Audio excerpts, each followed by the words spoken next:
Hello, everybody. So today we are reacting to El Reno, the largest tornado in history. Wow, bro. And RIP to the people who died in the that not survival thing, bro.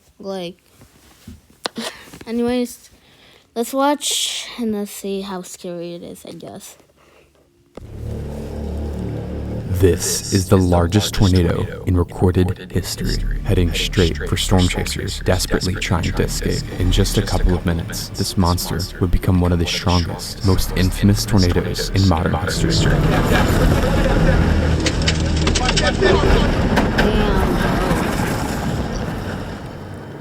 And a lot of people did die, though. But how did this happen?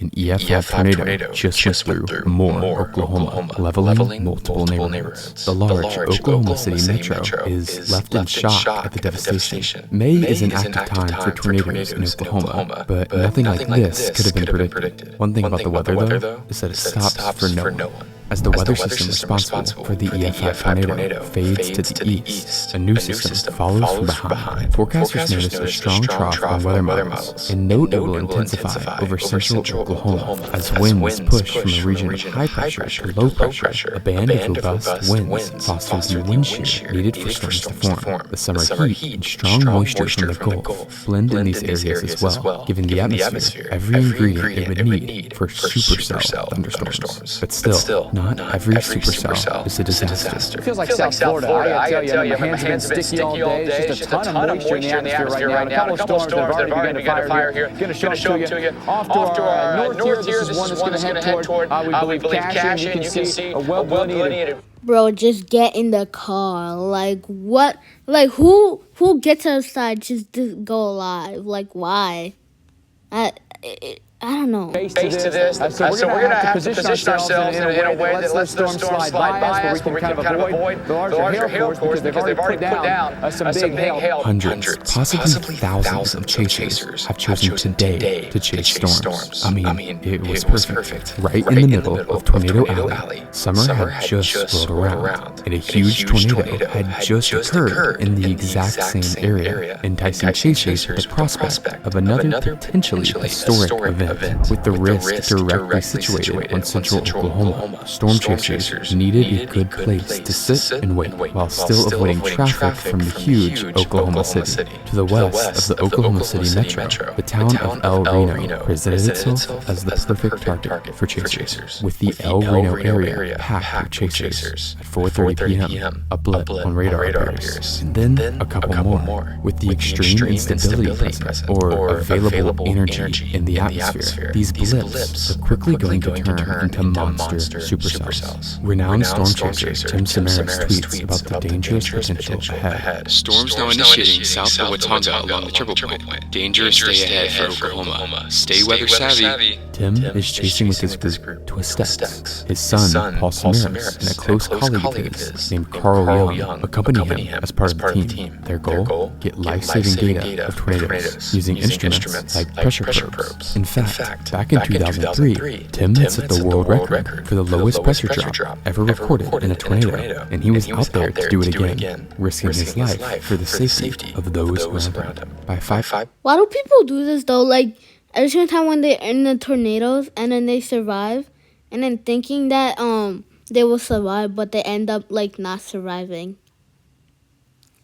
PM. Many of the cells are spinning and producing massive hail. This would be the start of the storm's dangerous behavior. It's not long until they begin to merge into one giant complex, with the southern storm becoming dominant. This dominance allows it to tap into atmospheric ingredients more efficiently and spin tighter than the others. Rapid rotation encompasses the base of the storm, and a large wall cloud forms. This wall cloud highlights the mesocyclone of the storm, essentially the portion capable of producing a tornado. Right here, we're just south, about 2 miles.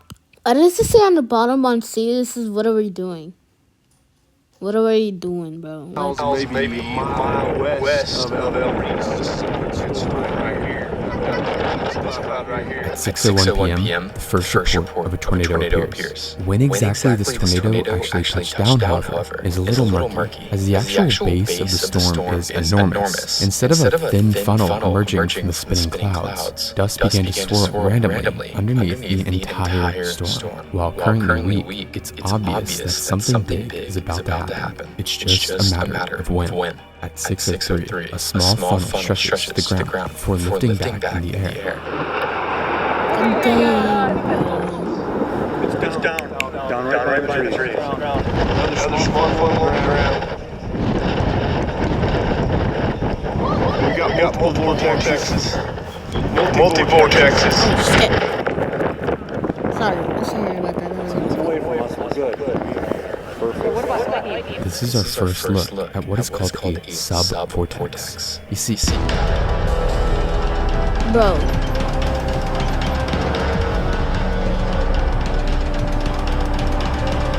Yeah, skip this shit, bro. these vortices are so close and similar in strength that they appear as one. But in this storm, the area of rotation is so large and has so much energy. These sub-vortices appear erratically and discretely under the base. Multiple smaller circulations converge and morph towards one main tornadic circulation, and the entire beast sways around unpredictably. If this isn't already confusing enough, the situation becomes more erratic as multiple instances of twins. Why do you have to record, bro? Just leave the place and go to your home, bro. Like, who does this nowadays? Even quadruple tornadoes occur. The storm is currently moving at a moderate 20 miles per hour to the southeast. Remember this number for later. To the southeast of the storm, a tornado touring group called Tempest Tours, with multiple visitors, are watching the tornado. Mesmerized by it, the group's leaders are unaware of how close the actual tornado is, as the small subvortices dance around in random directions. In fact, the edge of the circulation is less than 3 minutes from them. The tour leader is watching the increasingly erratic vortices carefully. He expects to see the tornado moving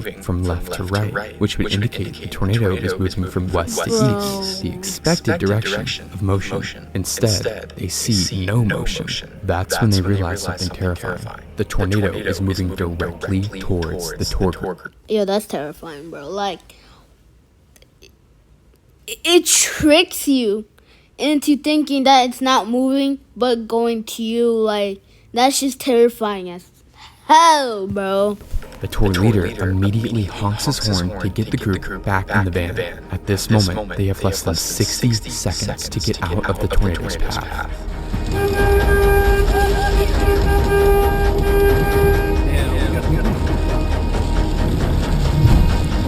Yeah, we gotta get the hell out of here, bro.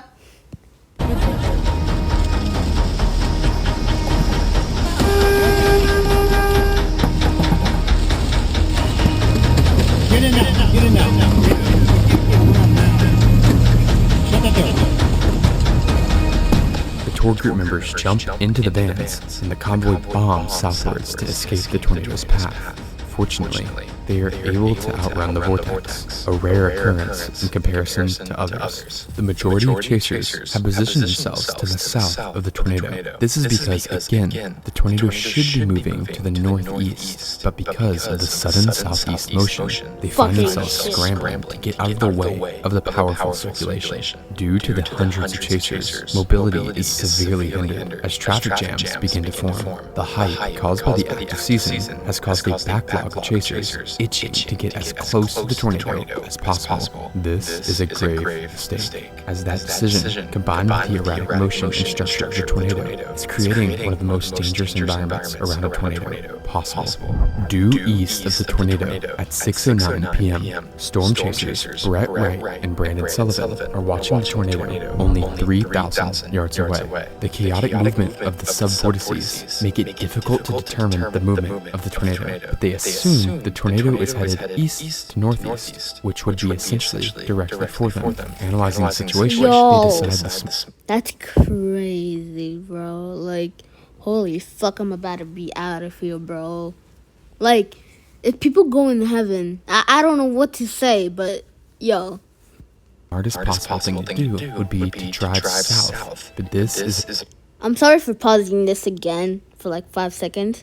But yo, in the tornado and yo, that's fucking crazy, bro. Like, holy shit, bro. Tornado. And the decision would place them in a deadly situation as winds begin to batter the vehicle.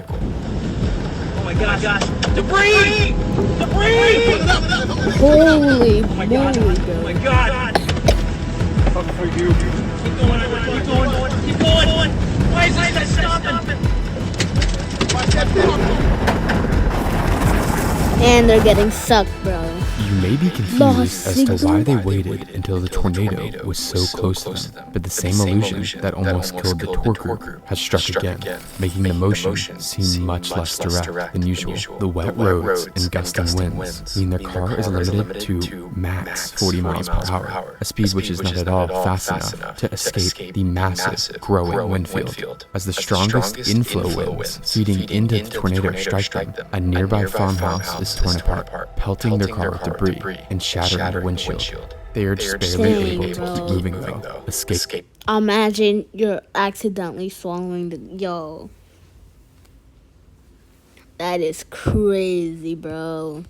The tornado by less than 40 seconds. At the same moment, exactly 1 mile north of Wright and Sullivan, Twist Group is turning east onto Reno Road. Right now, the team is trying to get in the path of the intensifying tornado by paralleling the tornado from the north. Their hope is to outrace it, allowing them to drive south ahead of it. As they follow the tornado, they no longer see a collection of sub-vortices like earlier, but instead a giant wedge, a tornado that's wider than it is tall. This doesn't mean that there aren't extreme sub-vortices. In fact, they are just hidden inside the dust and debris. The only way to see where the sub-vortices are now would be by actually looking inside the storm, which is precisely what the crew in control of a mobile radar truck are doing.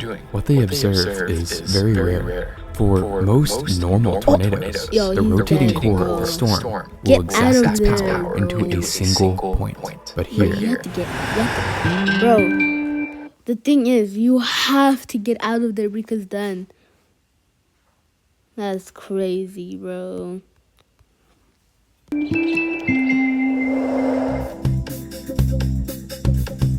The hell, bro?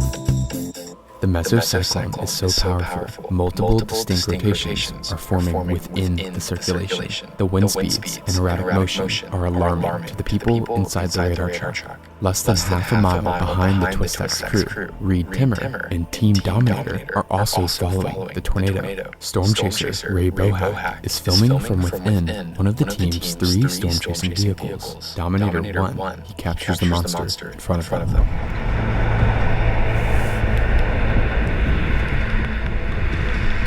The massive wedge tornado can be seen in the center of the screen, with Team Twist-X just up ahead, right next to the tornado. Unknown to the team though, they are in a very dangerous location. Holy bro! Yo, and then the camera's just black.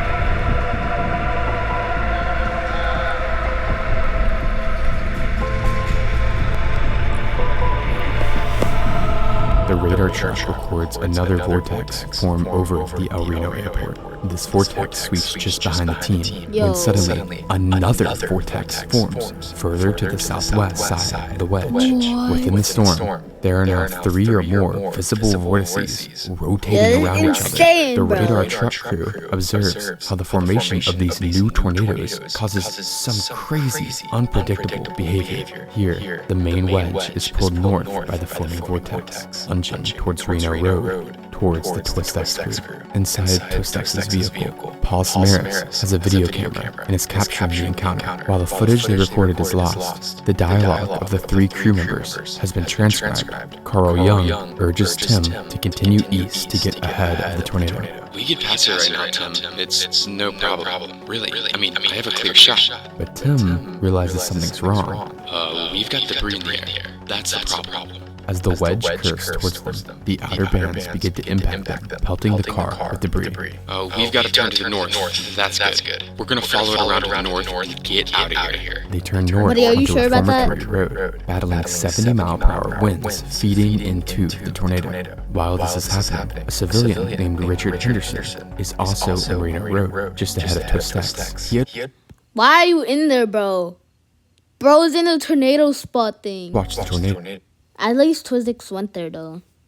Like, at least he went to the exit. touchdown 10 minutes prior, where he had snapped an image of the forming tornado on his cell phone to send to a friend before he made a phone call. Henderson says, I'm having fun. I'm riding around chasing storms. Henderson's friend Why are you expressed doing that, concern, though? You better stop doing that. but Henderson Yeah, kept bro. chasing, Yeah, he's continuing correct. east on Reno Road. When the tornado made its launch north, Henderson kept pushing eastwards. The friend recalls hearing popping noises as debris hit Henderson's car. Soon, the call went dead. If the wedge keeps going north, both Twist X and Henderson won't just be hit by debris, but be directly struck by the violent tornado. In some miracle, the wedge decides to make a complete loop and begins to head south again. This sudden loop allowed Twist X to escape north, where they can turn west onto 10th Street to make another attempt at safely intercepting the tornado.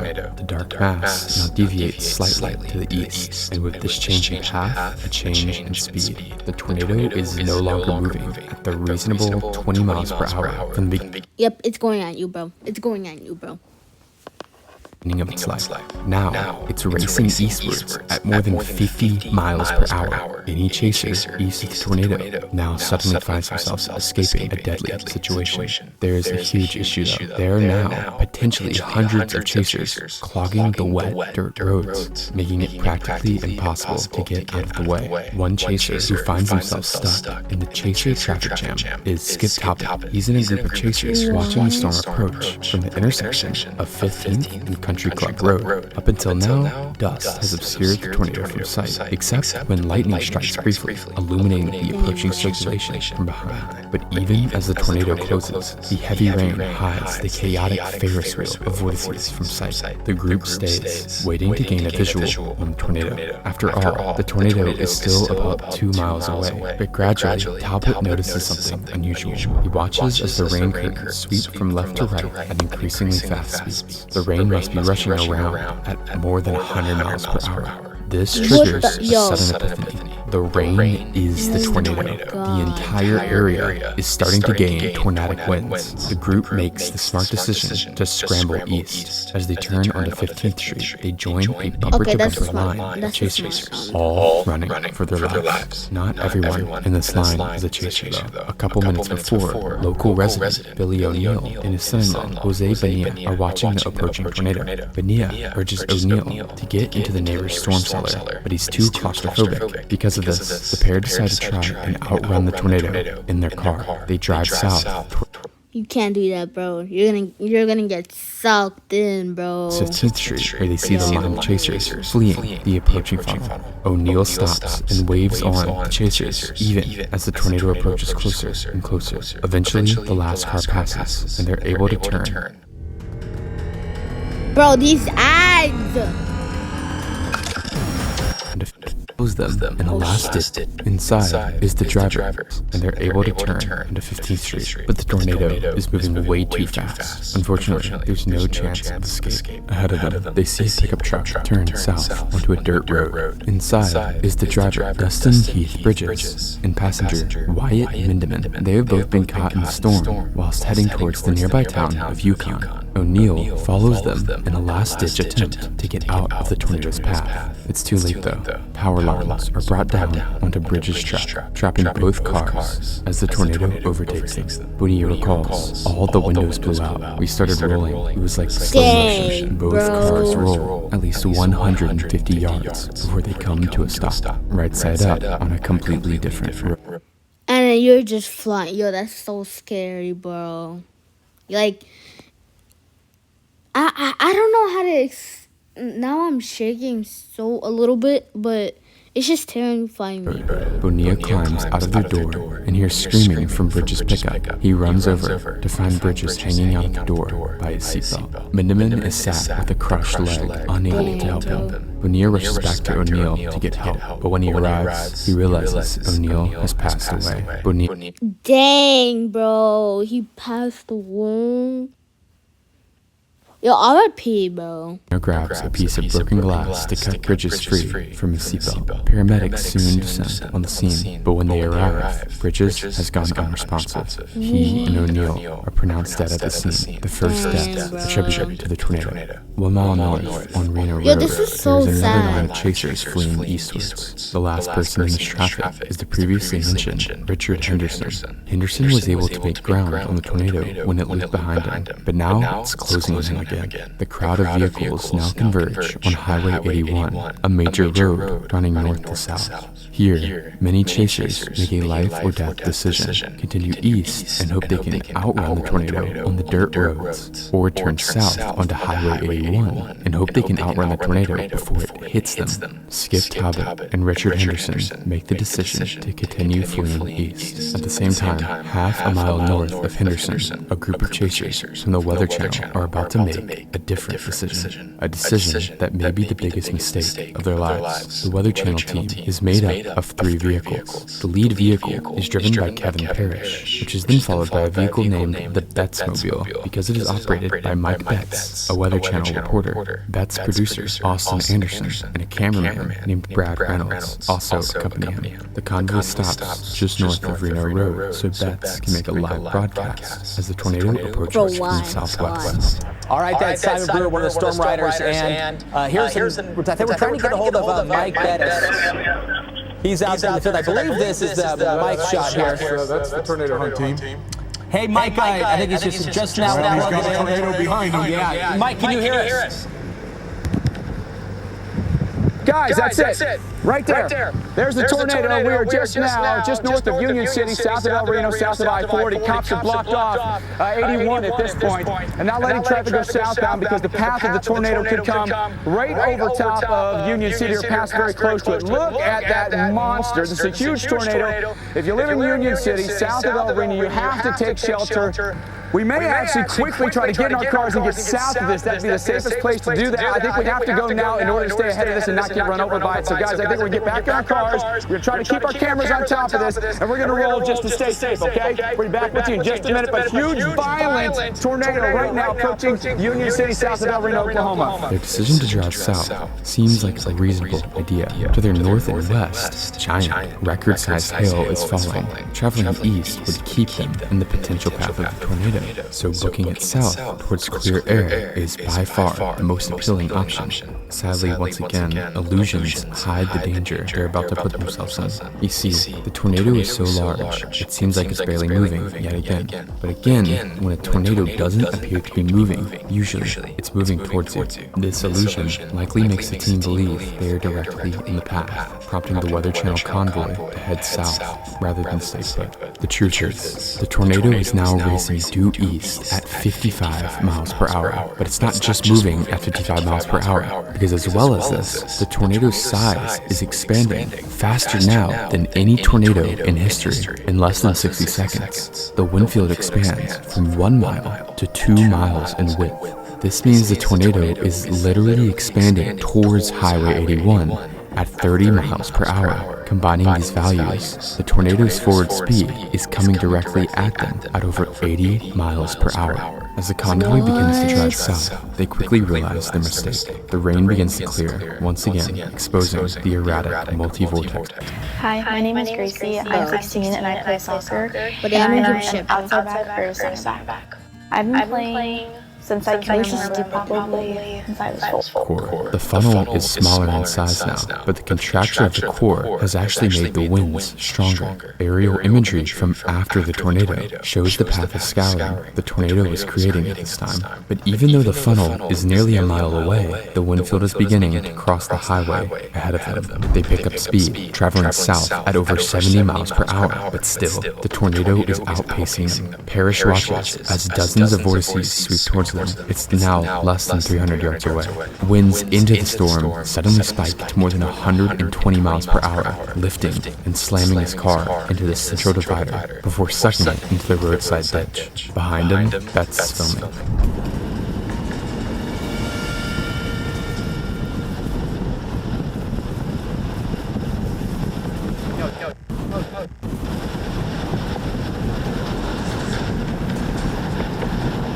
Hold on, brothers. Hold on. Everybody, go. Parrish can be seen in the ditch just before the winds of the Betsboro are smashed in as the core passes directly overhead.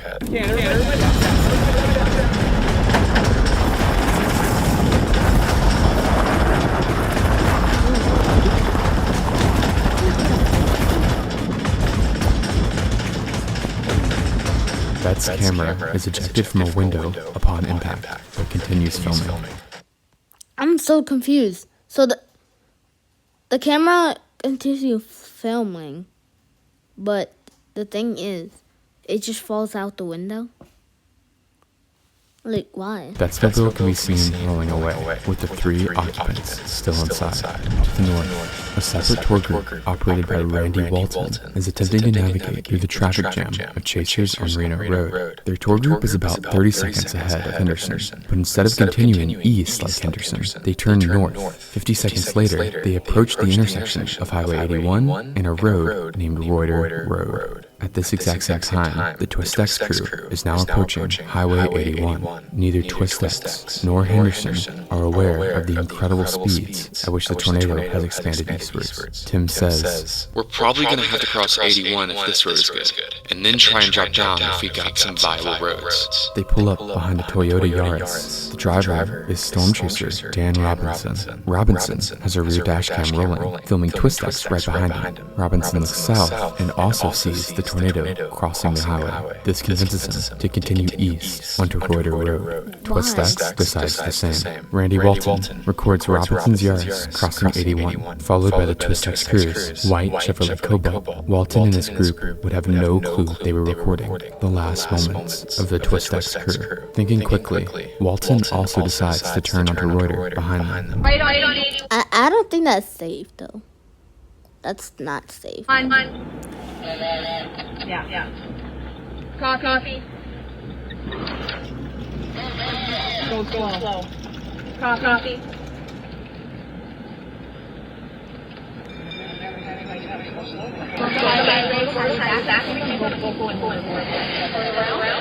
Turn around, and then we'll go back.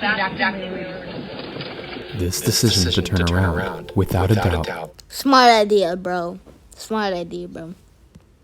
saved their lives. But Dan and Twist X are continuing down Reuter to the south. Henderson is still stuck behind the line of chasers on Reno Road. After the powerful core strikes the Weather Channel convoy, it begins to do something that no chaser was expecting. It begins to move north. The heavy rain is not only slowing down the line of chasers in front of him, but it's also completely obscuring Yo, Richard's dead, bro.